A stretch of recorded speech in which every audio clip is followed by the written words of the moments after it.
I got hired on when he was still a local nuisance.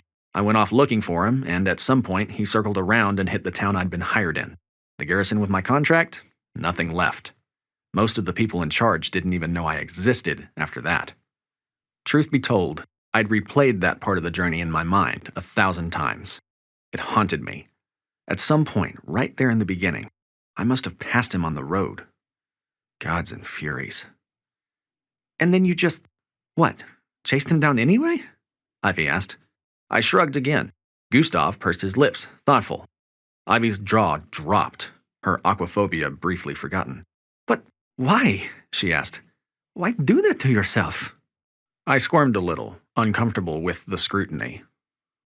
A perk of being largely ostracized from society, you get to just go with the flow and don't have to answer questions about it very often, or even question why you're doing something yourself. I don't know, I told her honestly. What else could I do? I was the one person he couldn't hurt, just me. It seemed pretty cut and dry. A flash of oven-like heat surrounded me as Ivy scooped me up in a hug. I gasped, surprised, as she scrambled back a moment later, eyeing the edge of the ship like it was a snake that might strike at her if she lingered. She shrugged at my confused expression, looking away. I've bounced around a lot. Spent some time in a couple of the towns. I lost some people when he went through. Oh, yeah. I waited for her to elaborate, but she seemed lost in her own head for the moment. I turned back to the view, leaning on the railing. The wind was picking up, and the water was starting to develop some chop. The spray and the foam were hard to make out in the fading light, but I could see the faintest hint of the great dancing pattern it all formed. After a moment, the pattern seemed to freeze, hanging in the air where the wind and the waves tossed it. It was an unusual effect. Huh. Do you see that? I asked Gustav, pointing.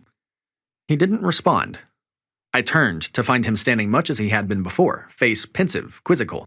Ivy still looked incredulous, her hair whipping about in the breeze. Except it wasn't. The wind had blown her hair into a crazy wild shape, and then it had frozen there.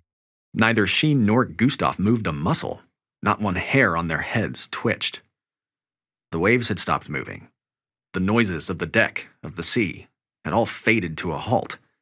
Nothing moved. The spray, the gulls behind the ship, the rope just tossed by one sailor to another. It all hung motionless, frozen in time. My, came a seductive, painfully sensual voice behind me.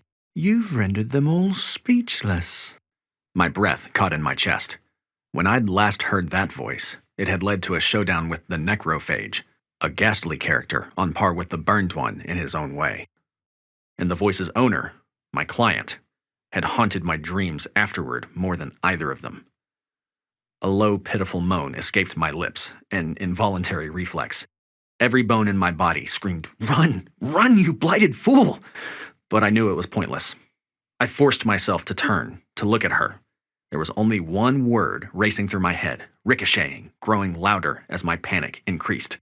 No, no, no, no, no, no, no, no, no, no, no, no, no, no, no!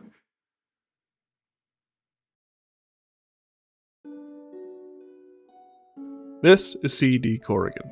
You may know me from the channel, or from my other Houndsong Games work, Sea of Cinders and relictrpg. What you just heard is an excerpt from my first novel, Tattered Pawns, narrated by the incredibly talented Nick Mercer. I decided years ago to write this series whether or not anyone ever read it, and the initial response has been incredible and humbling. My editor, T.C. Tunstall, and I have already begun work on the next book in the series, plus some spin-off shorter material.